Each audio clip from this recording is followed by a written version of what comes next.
Hi guys, today we're taking a look at lesson 12, angles associated with parallel lines. And there's a couple target goals. There's actually more than normal.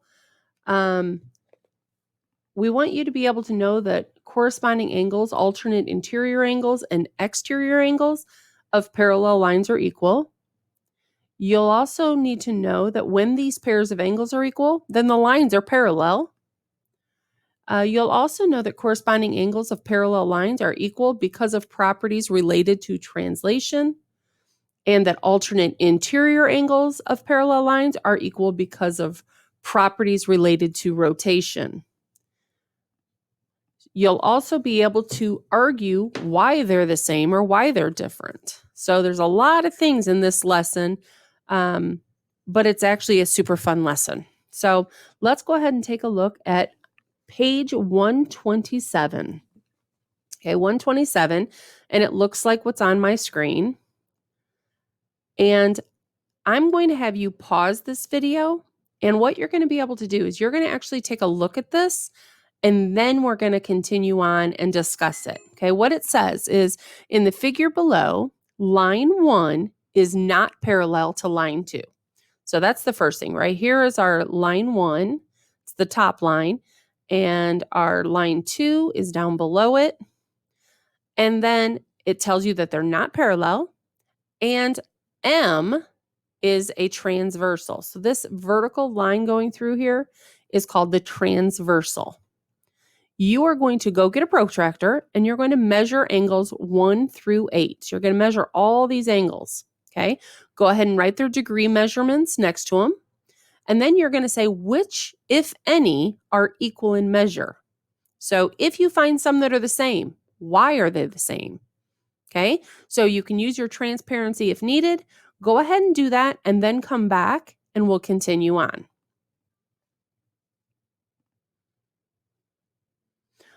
All right, so as you were working with this, hopefully that when you measured angle 1, you got 117 degrees. And angle 2 was 63 degrees. Angle 3 was 117 degrees. Angle 4, 63 degrees. Then when you went down here and measured angles 5, 6, 7, and 8, 5 was 104 degrees. 6, 76 degrees. 7 was 104 degrees. And 8 was 76 degrees. So when we take a look at that, what do you notice about it?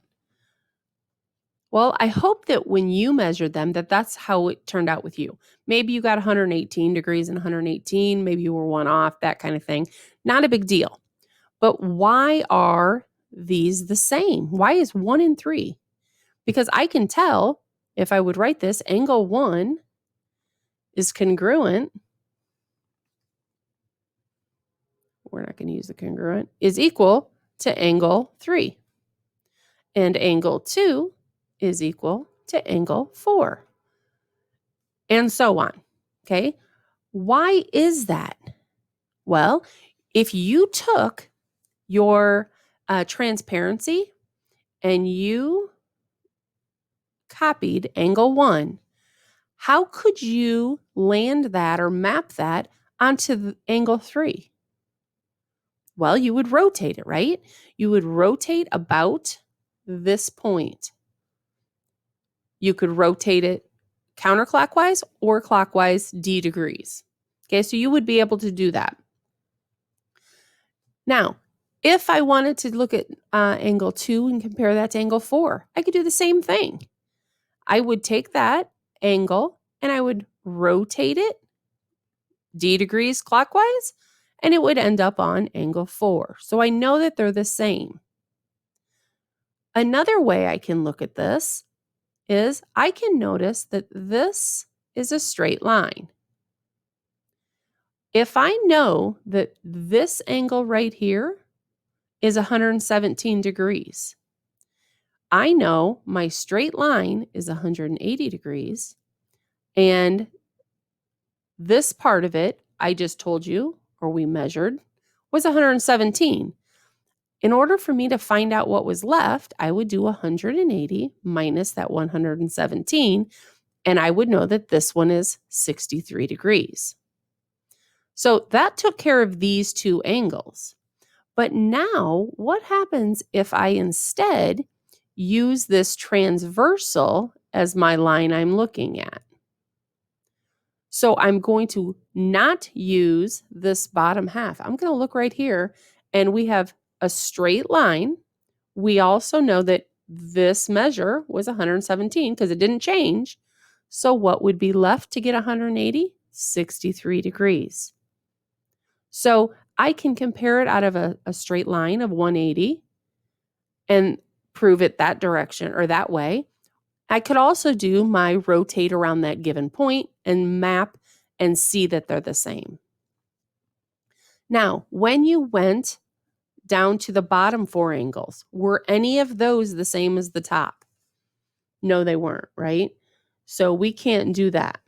Now, I do want to point out that what these are called, when you have two lines that cross, the opposite, these right here, are always the same, and these two are always the same. And those are called vertical angles.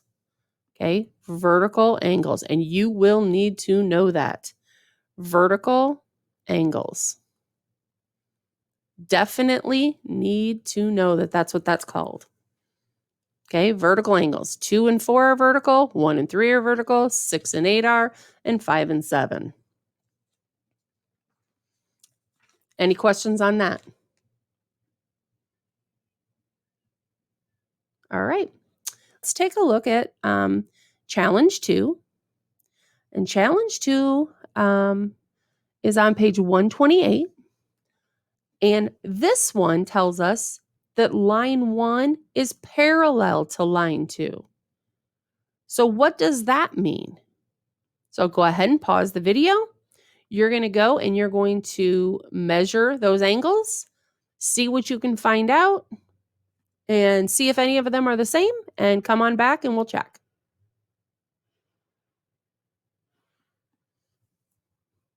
Okay, now that you've looked at these, hopefully you've measured these out and you see that angle 1 was 39 degrees.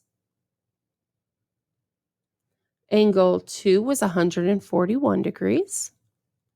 3 was 39 degrees. 4 was 141 degrees. Then you went down here and measured these 4, 5, 6, 7, and 8.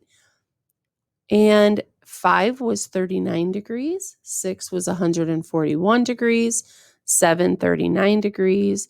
And 8, 141. Again, if you were off by 1, you would be off on one of all of them. Okay.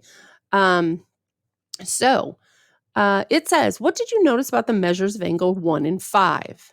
So we're going to look at angle 1 right here and angle 5. What do you notice? Yeah, they're the same, right? They measured the same. So angle 1 equals angle 5. Why do you think that? Well, did you use your transparency?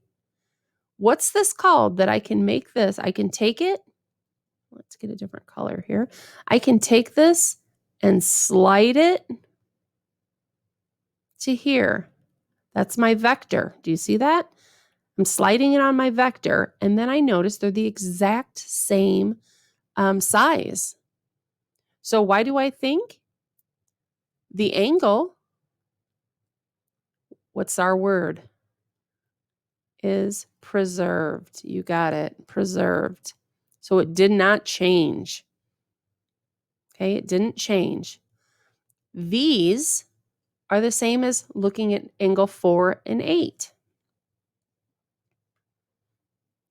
Okay, let's look. Well, let's not do 4 and 8. They did 3 and 7. I'm sorry. What did you notice about the measures of 3 and 7? Same thing, right? We could take this angle 3, slide it along that vector, and it's going to end up on 7. So again, angle 3 equals angle 7. Why do you think this is so? The angle's preserved, right? And then it says, are there any other pairs of angles with the same relationship? Are there any other? Well, we did 1 was the same as 5, 3 was the same as 7. So what else is there? Hopefully you found that angle 4 equals angle 8, and angle 2, equals angle 6. Anything else? Okay, letter C. I'm going to have to kind of move back up and down. What did you notice about the measures of angle 4 and 6? Okay, 4 and 6. And then it says, why do you think this is so? And make sure you use your transparency. Okay, so let's look at angle 4 and 6. Oops, sorry. Whoa, what do we notice about those? Okay, 4 and 6. Look at it. Angle 4, angle 6. What do you notice? Yeah, they're the same, right? So when I can see that this is the same, how could I get that on the same as this? How can I get it there? Well, I can, 1, translate this angle. Again, use my, take my point and translate it all the way down to this point, which moves my angle right here. How then can I get it on to 6? Well, I can rotate it d degrees about this point, and it would be on top of it, right? It would map it perfectly. So the question says, what did you notice about them? Well, I noticed that, angle 4 is equal to angle 6. And why? Again, the angle is preserved. Now, is there another angle with the same relationship? Absolutely. If I know that angle 4 and 6 are the same, what other ones are the same? Yep, angle 3 and angle 5. So angle 3 is the same as angle 5. Kind of cool, right? All right, let's take a look at the lesson summary. And on the lesson summary, it says angles that are on the same side of the transversal in corresponding positions above each of line 1 and line 2 or below them are called corresponding. So when we take a look at this, what is going on with my thing today, guys? I am so sorry. All right, so if I'm looking at this angle right here, and I can slide it down to here, those are called corresponding positions. Those are corresponding. They go right down. Same thing as like 3, I could slide up to 1 and it would be the exact same angle. 8, I could slide down to 6, or 4, I could slide up to 2. Those are called corresponding. Okay, very important to know it right there. Highlight it, circle it, do something.